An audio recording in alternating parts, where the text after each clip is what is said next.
अध्यक्ष गांधी जी, मंचस्थ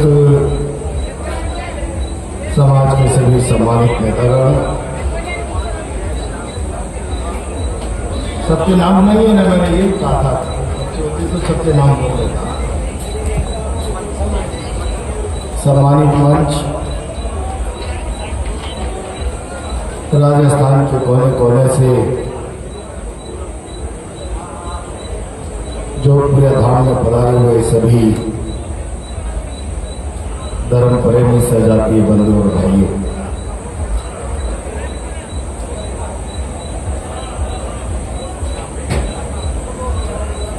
मैं वनस्थली निकलने के बाद मोटरसाइकिल से चल के आ रहा।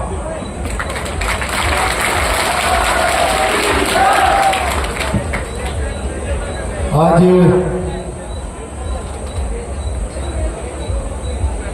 दरबार में सबकी श्रद्धा का पैमाना नाप लिया। और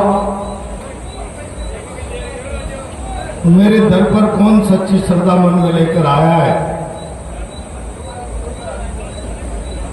6-6, 7-7 घंटे के जाम के बाद भी लोग चले आ रहे। मुझे प्रशासन के लोगों ने कहा, आप 5-7 घंटे पहले नहीं जा पाएंगे, 8 बज चुके हैं अनिवार्य। मैंने कहा आज तो मैं, जब समिति के लोग मुझे बुलाने आए थे तब मैंने कहा था लंबा समय हो गया है जोधपुर आए हुए, तो उन्होंने कहा इस बार तो आपको दरबार का निमंत्रण है, बाबा ने खुद ने बुलाया है। तब मेरे मन में प्रेरणा कि इस बार मैं निवाई की वनस्थली तक आकर चरणों में सिर नवाए बगैर वापिस लौट कर नहीं जाऊंगा, चाहे मुझे पैदल जाना पड़े।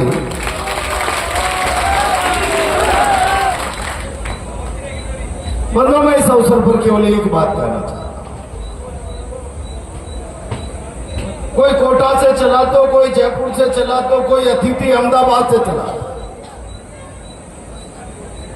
और चलने से पहले सबके पास इस बात के अंदाजे थे वहां पहुंचा भी जा सकता और नहीं भी पहुंच सकता। मैं ये बात इसलिए कह रहा हूं, मेरे सामने तमाम श्रद्धालु बैठे, ये जो आप लगातार श्रद्धा का उमड़ता हुआ समुंदर देख रहे हैं, तो मन में एक कल्पना पैदा हो कि आखिर ये श्रद्धा का समुंदर यूं ही कैसे उमड़ रहा? ये हमारी 1100 सवा 1100 साल पुरानी विरासत और इतिहास की इतनी मजबूत था कि आदि अनादि काल तक, जब तक सृष्टि और समाज रहेगा, उस विरासत और इतिहास की थाती के प्रति हमारी श्रद्धा दुनिया की कोई ताकत कम नहीं कर सकती।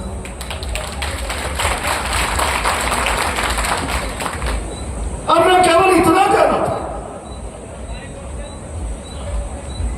कि वो हमारे कुल में जन्म लेने वाले, अवतार लेने वाले महापुरुष, जिन्होंने अपने कर्म से, साधना से, तप से, विचार से, चिंतन से एक ऐसा माइलस्टोन तय कर दिया कि हजारों साल, अनंत सालों तक उस माइलस्टोन को देखकर लोग समाज में अपनी आस्था, सामाजिक रीति रिवाजों का रास्ता बना।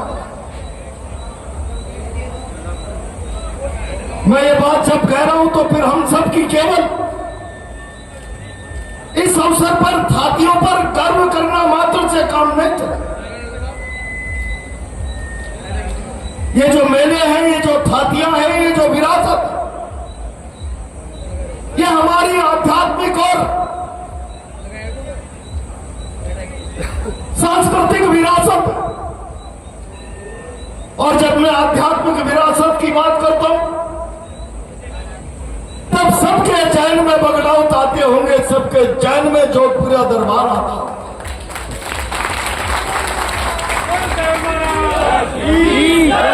और जब हम आध्यात्म की विरासत में डुबकी लगाते तो अंतरात्मा की धुलाई होती, अंतरात्मा की शुद्धिकरण होती। और जब सांस्कृतिक गौरव के साथ साक्षात्कार करते तो फिर हमारे मन की, विचार की, कर्म की शक्ति प्रबल होती। ऐसी ताकतवर विरासत के धनी मेरे सामने बैठे हुए लोग आज एक संकल्प लेकर जाना। यह केवल विरासत गुणगान करने से सुरक्षित नहीं रहेगा। यह विरासत आने वाली पीढ़ियों के लिए और ताकतवर बने, हजारों साल बाद आने वाली पीढ़ियों के लिए यह विरासत मजबूत, श्रद्धा और विश्वास का मार्ग बने। तो फिर हम सबकी जिम्मेदारी इस विरासत को सहेजने की, इस विरासत को मजबूत करने की, इस विरासत का संवर्धन करने की, इस विरासत का संरक्षण करने की और आदि अनादि काल तक पीढ़ी दर पीढ़ी इस श्रद्धा और विचार की ताकत का संक्रमण करने की, जैसे एक संगत में फैल ये विचार की ताकत, ये आस्था का बिंब आदि अनादि काल तक आने वाले पीढ़ियों में संकल्प के रूप में फैला। ये ताकत हमको जब अर्जित हो, ये ताकत जब हम लोग समझेंगे और समझने के लिए मैं देख रहा, मैं मोटरसाइकिल से चलकर आपके बीच में आया। आज भी इस दरबार के प्रति नतमस्तक होने वाले लोगों के चेहरे विकसित राजस्थान के समाज के चेहरों की तरह नजर आते। आज भी उनकी चेहरे परिश्रम के साथ, मेहनत और लगन के साथ चुनौती भरा जीवन जीते आत्मसम्मान के साथ जीने वाले व्यक्ति की तरह उसका चेहरा नजर आता। और इस चेहरे को सुंदर बनाने के लिए, इस आने वाली पीढ़ी को, भविष्य को सुंदर बनाने के लिए दुनिया के सारे इतिहास में व्यक्ति सुंदर होगा तो समाज सुंदर होगा। और व्यक्ति के निर्माण का मार्ग कोई सड़कों पर नहीं बनता। व्यक्ति के निर्माण का मार्ग, उसका रास्ता किताबों में से निकलता है। और इसलिए किताबों के साथ हमारा नाता होना चाहिए। चाहे किताबें अध्ययन की हो, चाहे किताबें इतिहास की हो, चाहे किताबें सांस्कृतिक विरासत की हो, जो कुछ भी हमारे आगे बढ़ने का मार्ग बनेगा वो किताब में से बनेगा, वो सड़क में से नहीं बनेगा। हमारा जीवन सुंदर बनने का रास्ता बनेगा तो वो किताब में से बनेगा। मैं आज लंबी चौड़ी बात नहीं करूंगा।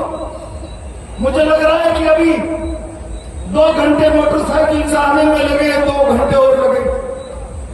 मैं केवल इतना कहना चाहता, इस पीढ़ी के ऊपर जिम्मेदारी इस इतिहास को सहेजने की, संवारने की, इसको सुंदर बनाने की, इस विरासत का संरक्षण करने की। मैं इस मौके पर राजनीति की बात नहीं करना चाहता, लेकिन मुझे तकलीफ होती इस विरासत पर छेड़छाड़ करने के प्रयास हो रहे।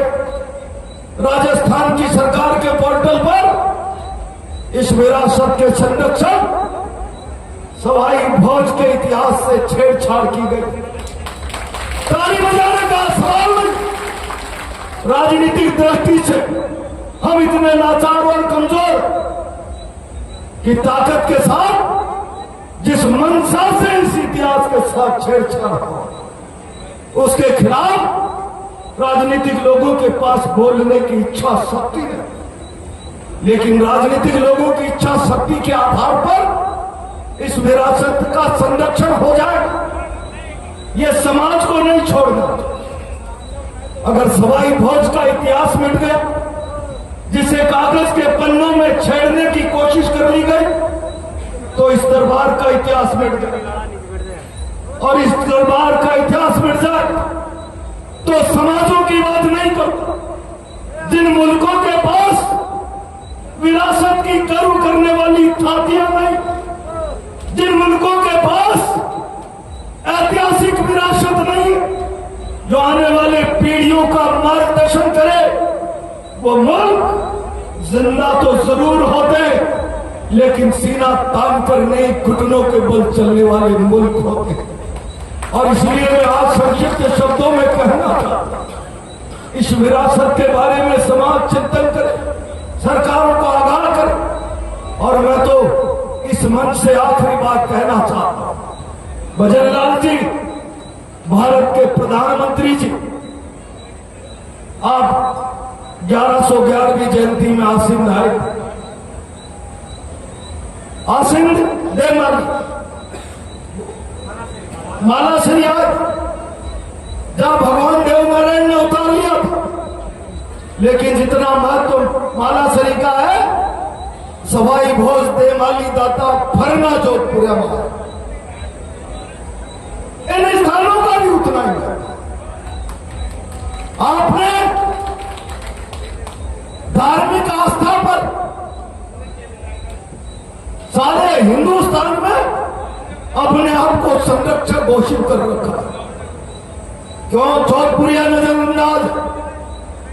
मेरा हिंदुस्तान और राजस्थान के कोने कोने से आने वाला श्रद्धालु, मेरी बुजुर्ग माता और बहनें, नन्हे नन्हे मुन्ने बच्चे 8-8 घंटे से सड़कों पर जाम में फंसे, न भोजन की व्यवस्था, न पानी की, कहीं स्टॉल मिल गया, कहीं भंडारा मिल गया, चलते चलते रेंगते।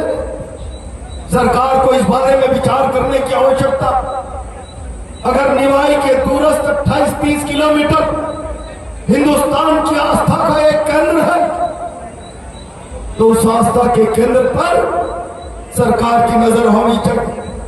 उसके प्रति आस्थावान श्रद्धालुओं को कोई असुविधा नहीं, ये सरकार की जिम्मेदारी बनती। और मैं समाज के लोगों से भी कहना चाहता हूं, यह हमारे सामने एक एग्जाम्पल सेट हो गए। 10-10 घंटे से लोग जाम में फंसे, 12-12 घंटे से लोग जाम में फंसे। श्रद्धालुओं को हम कैसे न्याय, किस तरीके से राहत दिला सकते हैं? श्रद्धालुओं को अपने आस्था के दरवाजे तक आने का मार्ग कैसे सुगम और सरल बना सकते, इस बारे में खुद भी योजना बना, इस पक्ष को सरकारों के सामने रखे। जहां जरूरत हो मैं भी कहने का प्रयास करूंगा।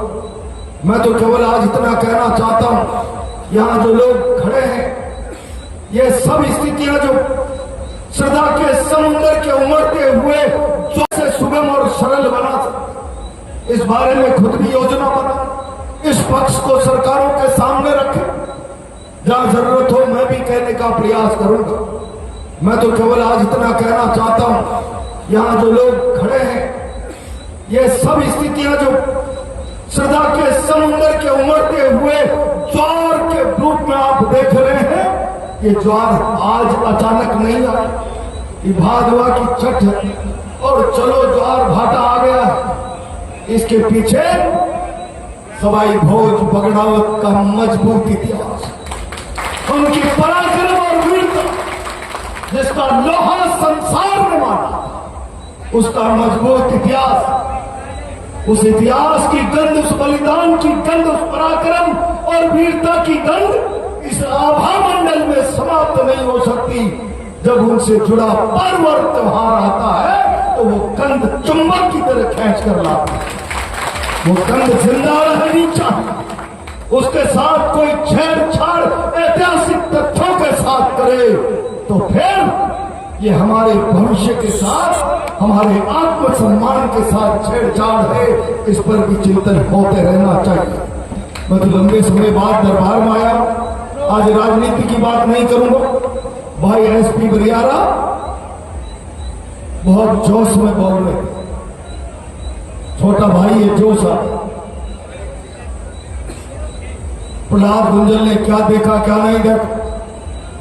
गांव में छोटी सी बात कहते हैं, लड़ाई में लड्डू नहीं मिलते,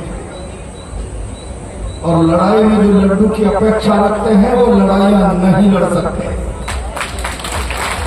मैं आपके आत्मसम्मान की आने वाली पीढ़ी के हक अधिकार की बात के लिए उस जंग का हिस्सा बना था, और जब जंग का हिस्सा बना था तो मैं मिठाई की अपेक्षा नहीं कर सकता। परिणाम चाहे जो भी, परिणाम जो भी हुए, डटकर मुकाबला किया, आपके भरोसे पर मुकाबला किया, सरकारों को घुटने टेकने। मैं तो आप लोगों को इतना कहना चाहता हूं, अपने आप को बुलंद करो, मजबूत करो, अपनी ताकत को बढ़ाओ, संगठित रहो। हमारे हाड़ोती में कहते हैं, बंदी मुट्ठी लाख की और खुल गई तो खाक की। अपनी ताकत को बढ़ाने के लिए संगठित रहो, एक रहो, मजबूत रहो। अपने आप को बनाने का रास्ता किताबों के पन्नों में से बनाओ, और कोई हमारे विरासत से छेड़छाड़ न करे, इसके लिए अपने मन को जगाओ। सजग प्रहरी की, समाज के सजग प्रहरी की भूमिका बनाओ। आज के शुभ अवसर पर इतनी